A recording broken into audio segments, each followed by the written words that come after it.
All right, y'all. Y'all know what it is? We're talking about the New York Knicks defeating the Spurs in 5 games.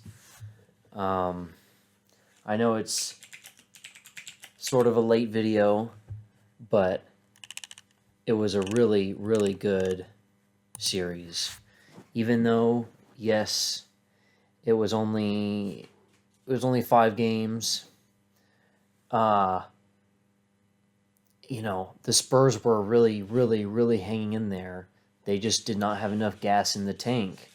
The Knicks were too tenacious. They just had a winning attitude, and that is for the whole game.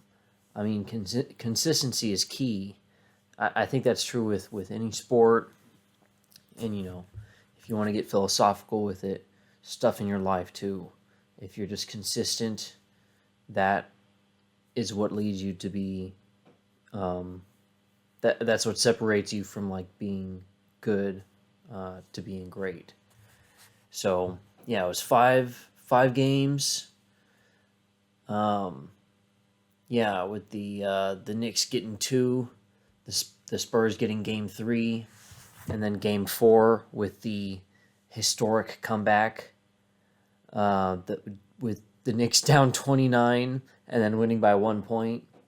Um, I think they said in the Cleveland series with game 1 with like the 20-point comeback, they said that was like the biggest comeback in Knick history, and then they just blow that out of the water in the finals against the Spurs. Obviously a much even better team. And then game 5, the Knicks won by 4. I mean, it was so sweet seeing them win. It really sucked seeing them beat the Spurs because I like the Spurs too. I've been a Spurs fan my whole life, but ever since shortly after I got into basketball, I started liking the Knicks because of New York and Melo. Melo was a charismatic player, even if he wasn't a perfect player. But he definitely, he played for a lot of teams, but he felt at home in New York. And the Spurs, I remember watching the 2013-2014 finals, and man, the heartbreak, and then seeing them come back and win. I mean, just was so inspiring. These are winning teams. These are championship caliber teams. The Knicks weren't for a long time, not since the '90s, but it's just awesome to see. Michelle Robinson had that amazing rebound at the very end that was key to clinching in game 5. And man, it's just been awesome. The parade was great, seeing Mamdani. And I think for Wemby and the team, I think it'll be a good learning lesson. I really do think they'll be back. Not even just saying as a Spurs fan, but they're a damn good team. If you think Wemby isn't going to will another finals run, I think you're crazy. Let's not forget, people were comparing this to, the greatest draft prospect since LeBron. He's putting up 40 points in playoff games.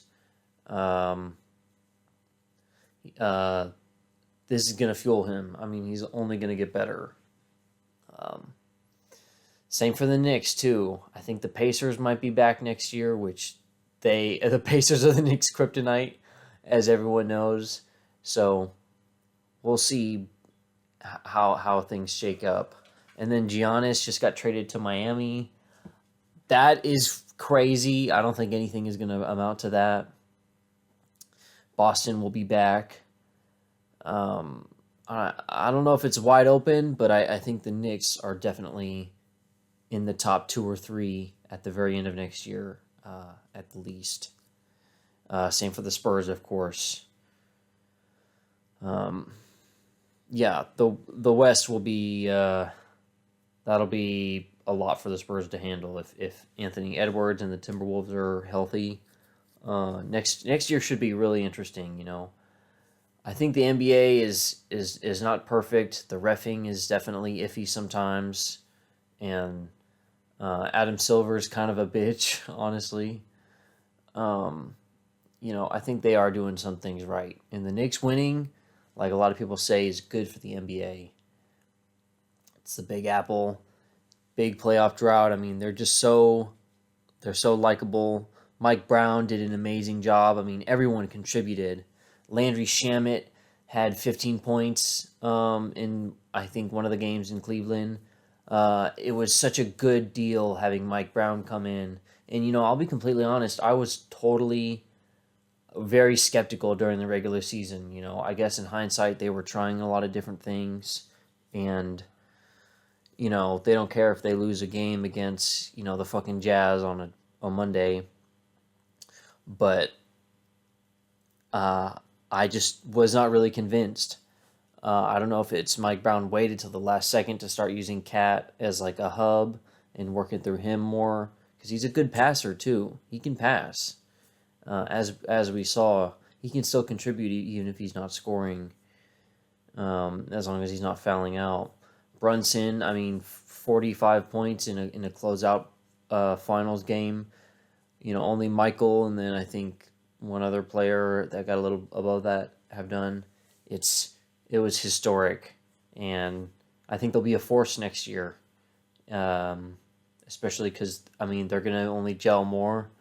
They want more. It'll be good to see. So I think it'll be a good season next season. I'm excited. For now, I'm just focusing on Tag Pro, which is good.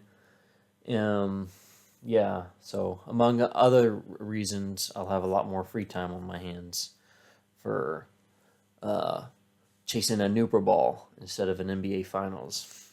All right, thank you for watching and take it easy.